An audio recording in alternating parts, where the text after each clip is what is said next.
기도가 무엇일까요? 왜 하나님께서는 믿음의 백성들에게 구하라라고 말씀하시며 기도하라고 할까요? 하나님께서는 우리의 필요 다 알고 계시잖아요. 그럼 주면 되잖아요. 그런데 하나님께서 주지 않으시고 기도하라 말씀하신 이유는 뭘까요? 또 우리가 하나님 앞에 기도하면 하나님께서는 진짜 주실까요? 어떻습니까? 영국의 유명한 고든 장군의 이야기입니다. 이 고든 장군은 자신이 홀로 하나님을 만나는 그 아침 시간이 있었어요. 그 시간에는 누구도 용납하지 않았어요. 방해할 수 없었습니다.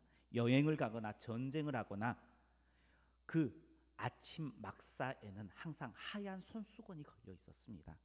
그리고 그 손수건이 걸려 있는 시간은 쥐기를 막론하고 아무도 방해하지 못했어요.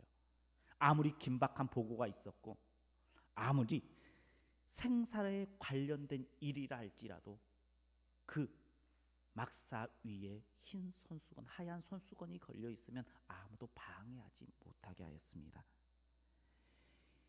이렇게 하나님을 만나는 시간을 반드시 정해서 기도했습니다.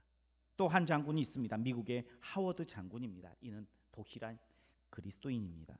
그가 서부 해안지대에 파견되었을 때에 친구들이 그의 영예를 축하하기 위해서 환영 만찬회를 준비하였습니다. 그들은 여러 곳에 초대장을 보냈어요. 그래서 미국의 유능한 그러한 이들을 불러서 함께 그 파티를 준비했습니다. 미국 대통령에게 축하 전문을 요청해서 축하 전문까지 다 준비해 놓았습니다. 깜짝 놀라게 하기 위해서 이 장군에게 준비하는 동안 비밀로 했어요. 그리고 다 준비되어 제일 마지막에 알리기로 하였습니다. 마침내 준비가 다 되어서 그들이 장군에게 찾아와서 환영 만찬의 이야기를 이야기합니다. 그때의 하워드 장군이 이렇게 이야기합니다. 미안하게 되었는데 수요일 저녁엔 나는 다른 약속이 있네라는 거예요. 친구들이 어떻게 그럴 수 있느냐라는 거예요. 미국의 저명한 인사들이 당신을 위해서 축하하기 위해서 이렇게 다 모일 계획인데 그 약속을 조금만 늦추게 라고 이야기를 합니다. 그때에 이 장군이 고개를 저으며 이렇게 이야기합니다. 나는 크리스찬이네. 나는 수요일 밤 기도 시간에 꼭 주님을 만나 뵙기로 주님과 약속했다네.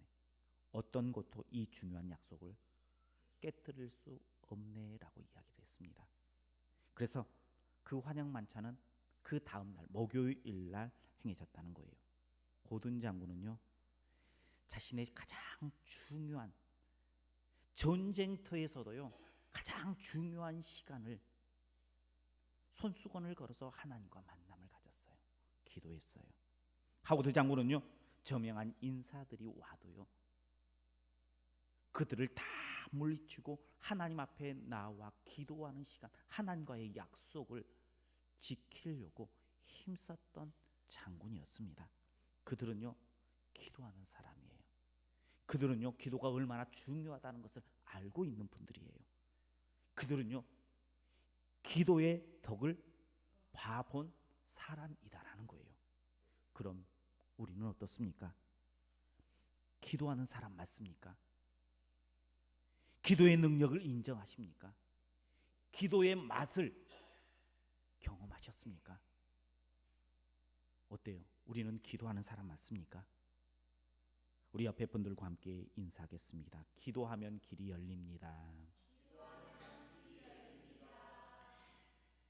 기도하면 길이 열려요. 그러면요, 기도해야 돼요, 안 해야 돼요? 기도해야 돼요. 17세기 스코틀랜드 청교도들이 심한 박해를 받았습니다. 그들이 박해를 피해서 한 산에 올라 동굴에 숨었습니다. 그런데 동굴에 발각될 위기에 놓인 순간에 그들은 피를 흘리며 토하며 기도했습니다. 그때에 어디에선지 나타난 거미가 동굴 입구에 거미줄을 칩니다. 그래서요 그 동굴을 수색하지 않고 지나가요.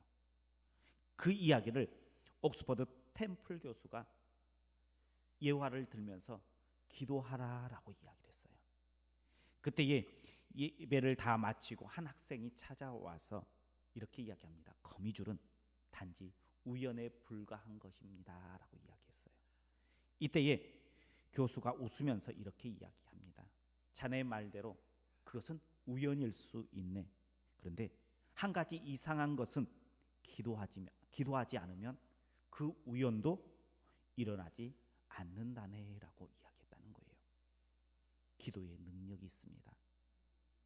기도의 능력을 믿습니까? 예수님께서 베드로와 야고보, 요한을 데리고 변모산으로 갑니다. 그때에 귀신 들린 아들을 한 아버지가 데리고 와요. 그리고 제자들에게 요청합니다. 이 귀신 들린 아이에서 귀신을 쫓아내달라는 거예요. 예수님의 제자들은요, 전도할 때에 귀신을 예수님 이름으로 물리쳐 본 적이 있어요. 경험이 있습니다. 그리고 예수님께서 행하실 그 일들을, 많은 일들을 보았어요. 옆에서 지켜보았습니다. 그러니 스승인 예수님이 없어도 내가 할 수 있다라고 여겼습니다. 그래서 우리가 하겠다라고 승낙을 해요. 그리고 나서 이 귀신 들린 아들에게서 귀신을 몰아내려고 아무리 노력해도 되지 않아요. 이 모든 일을 마치고 예수님께서 돌아오셔요. 그리고 자초지정의 이야기를 다 듣습니다. 그리고 제자들에게 이렇게 이야기합니다. 믿음이 없음을 책망해요. 그리고 귀신을 내쫓아줍니다. 사람들이 다 가고 이제 제자들만 남았습니다. 제자들이 묻습니다. 주님, 우리는 어떻게 그 귀신을 쫓아내지 못한 것입니까? 예수님께서 간단하게 대답을 해줘요. 기도 외의 방법이 없다라고 말씀해 주십니다. 기도가 답이다라는 거예요. 그럼 제자들이 그 귀신을 쫓아내려고 했을 때에 하나님께 기도했을까요? 안 했을까요? 기도의 선언했을까요? 안 했을까요? 아니, 기도가 답이다라고 이야기하는데 이미 제자들은 기도해 봤어요. 그런데 귀신이 쫓아내어지지 않아요. 예수님이 하셨던 대로 선언을 했어요. 귀신아 물러가라라고 이야기했어요. 그런데요, 일어나지 않아요. 아무 변화가 없어요. 할 수 있는 모든 방법을 다 동원해서 해봤는데 안 돼요. 그럼 예수님께서 말씀하신 기도 외에 다른 방법이 없다라는 그 말은 무슨 말씀일까요? 예수님께서 말씀하시는 기도는 무엇입니까? 우리 성도님들은 지금 기도하고 있습니까? 기도하는데 어떤 기도를 합니까? 무엇이 기도일까요? 하나님께서 응답해 주시는 기도가 있는가 하면요, 하나님께서 응답해 주시지 않는 기도가 있어요. 무슨 차이가 있을까요?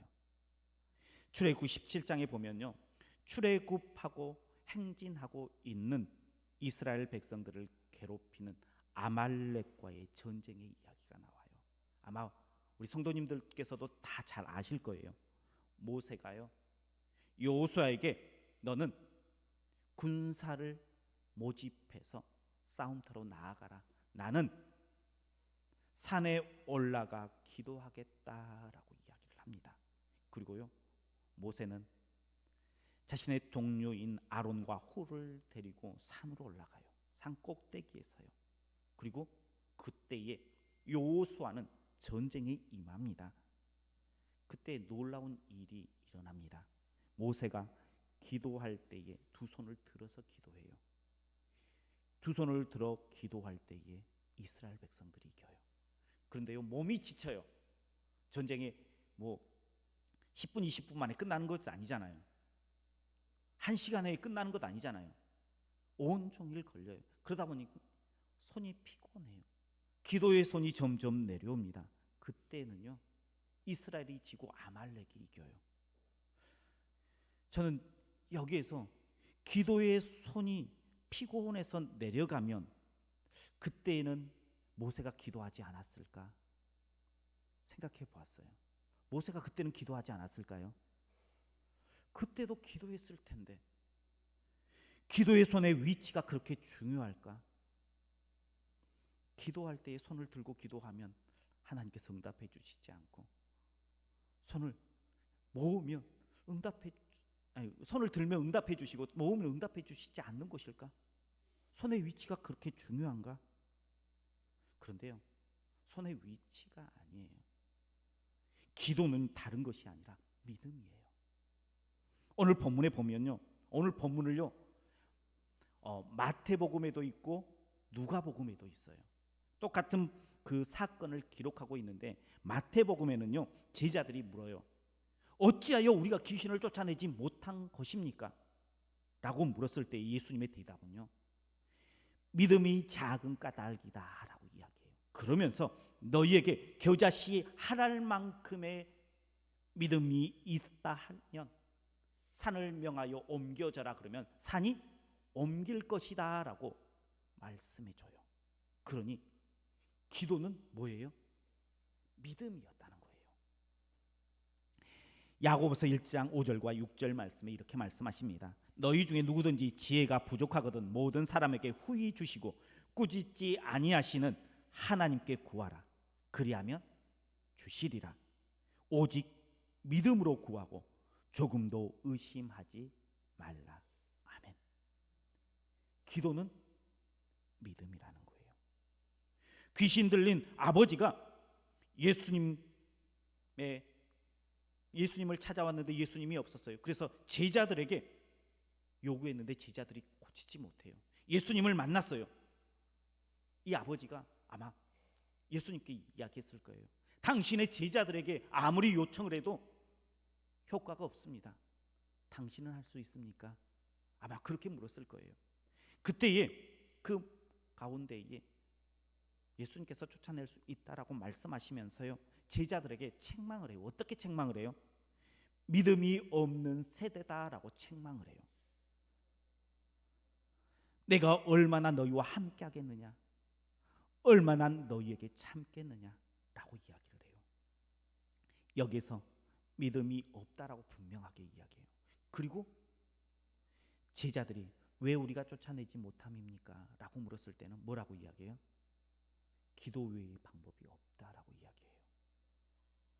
아니, 믿음이 부족해서 너희가 쫓아내지 못했다라고 어떻게 보면 책망했으면서 왜 방법은 기도밖에 없다라고 이야기하는 걸까요?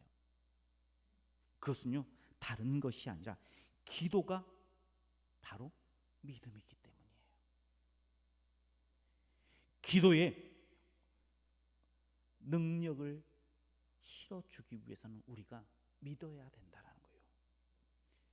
능력 있는 기도는요, 믿음의 기도예요. 의심하지 않고 주님 앞에 구하는 거예요. 우리 성도님들 기도하십니까? 그러면 그 기도가 믿음의 기도입니까? 많은 성도들이요, 기도해요. 기도의 자리에 나와요. 그런데 진짜 기도, 믿음의 기도를 드리지 못할 때가 너무나 많다는 거예요. 믿음의 기도는요, 우리의 불안을 다 사라지게 해주세요. 믿음의 기도는요, 내 능력을 바라보는 것이 아니라 하나님의 능력을 바라보는 기도예요. 어때요? 우리는 믿음의 기도를 지금 드리고 있습니까? 기도의 자리를 채우는데 그냥 기도의 자리만 채우는 것이 아니라 믿음의 기도의 자리를 채우는 우리 성도님들 되시길 주님의 이름으로 축복합니다. 그리고 기도는요, 내 문제의 해결의 답이 아니라 성도인 나의 문제에 답을 찾는 것이 바로 기도예요. 모세의 두 손을 든 기도는요, 왜 능력이 있었을까요? 그것은요, 주님 앞에 항복하는 기도였기 때문이에요. 항복을 선언한 기도였기 때문이에요. 내 생각, 내 뜻대로가 아니에요. 전적으로 주님께 항복하며 주님께 그 모든 것들을 맡기는 기도였기 때문이에요. 그러니 우리 기도할 때에요, 하나님 내 능력 무시해 주세요. 하나님 내 방법 무시해 주세요. 하나님 내 계획, 내 뜻 무시해 주세요. 하나님의 뜻을 행하십시오. 그렇게 기도해야 돼요. 우리는요, 내 뜻을 가지고 나와서 하나님 이대로 해주세요라고 기도할 때가 너무나 많은데, 진짜 기도는요, 그냥 내 뜻, 내 이익이 아니라 그리스도인인 나, 하나님의 자녀인 나, 하나님을 따르기로 결단한 나, 그 기도가 되어야 된다는 거예요. 우리는 내 뜻을 자꾸 관철시키려고 하는 기도가 너무나 많습니다. 야고보서 4장 2절과 3절에 이렇게 말씀하십니다. 너희가 얻지 못함은 구하지 아니하기 때문이요 구하여도 받지 못함은 정욕에 쓰려고 잘못 구하기 때문이다 라고 말씀하고 있습니다. 기도로 내 문제를 얻으려고 해서는 안 됩니다. 믿음의 백성으로서 하나님의 답을 찾는 것이 우리의 기도의 본분이 되어야 된다는 거예요. 기도는 내 뜻을 관철시키는 것이 아니라 하나님의 그 마음을 깨닫는 거예요. 근데 우리는 가끔 기도할 때에 어떤 기도를 하느냐? 우리 그 마트나 뭐 장난감 코너에서 들어 누워서 막 떼쓰는 아이 있죠. 그때 쓰는 아이를요 보면, 어떻게 보면 그 모습, 야, 참 잘하고 있다라고 생각이 드십니까? 참 안타깝다라는 생각이 드십니까?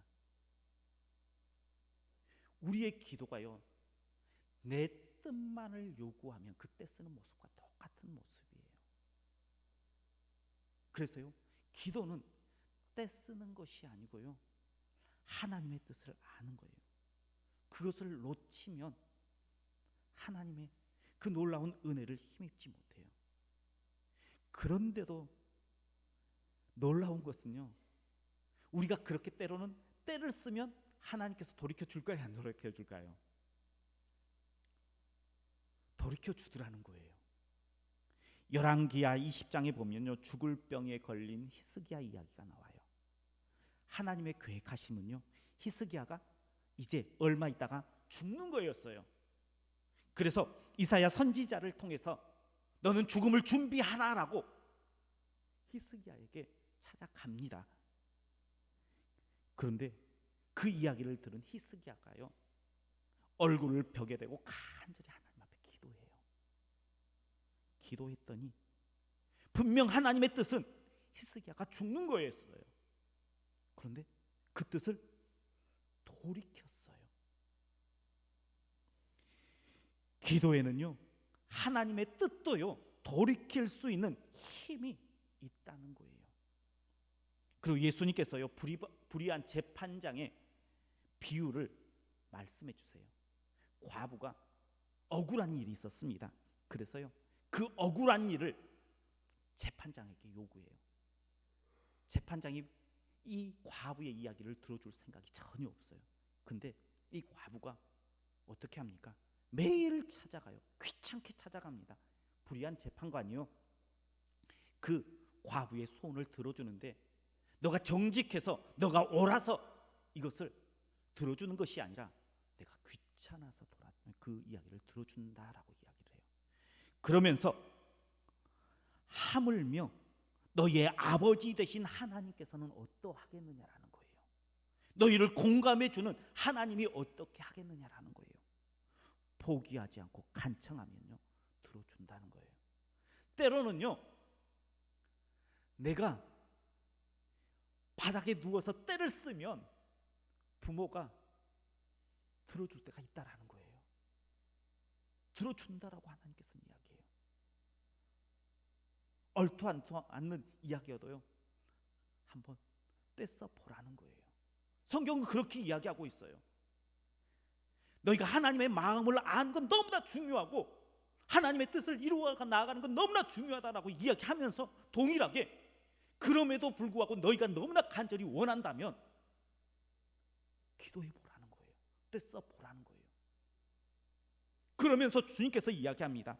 기도 외에는 방법이 없다라고 말씀하세요. 기도에 그만큼의 능력이 있다는 거예요. 지금 우리의 상황들, 우리 교회의 상황들, 우리 성도님들의 가정의 상황들을 가만히 한번 살펴보십시오. 어떻습니까? 기도해야 될 때예요, 안 해야 될 때예요? 새벽에 이렇게 우리 성도님들의 가정을 생각하면서 기도하다 보면요, 마음이 아플 때가 있어요. 눈물이 날 때가 있어요. 우리 교회를 살피면요, 너무나 아파요. 그것은요, 하나님께서 지금 우리에게 기도의 기회를 주신 거예요. 기도하라라고 말씀하신 거예요. 어떻게 보면요, 분명 위기인 것 같은데요, 다른 기회예요. 기도하며 다시 일어날 수 있는 기회를 하나님께서 우리에게 주셨다라고 말씀하시며 뭐라고 이야기하세요? 기도 외에는 답이 없다라고 말씀해 주십니다. 그러니 우리는 하나님께서 주시는 그 기회를 기도로 잡아야 될 줄 믿으시길 바랍니다. 그래서요, 저도 기도하고요, 우리 성도님들도, 우리 교회도 기도해야 돼요. 기도가 답입니다. 기도밖에 없습니다.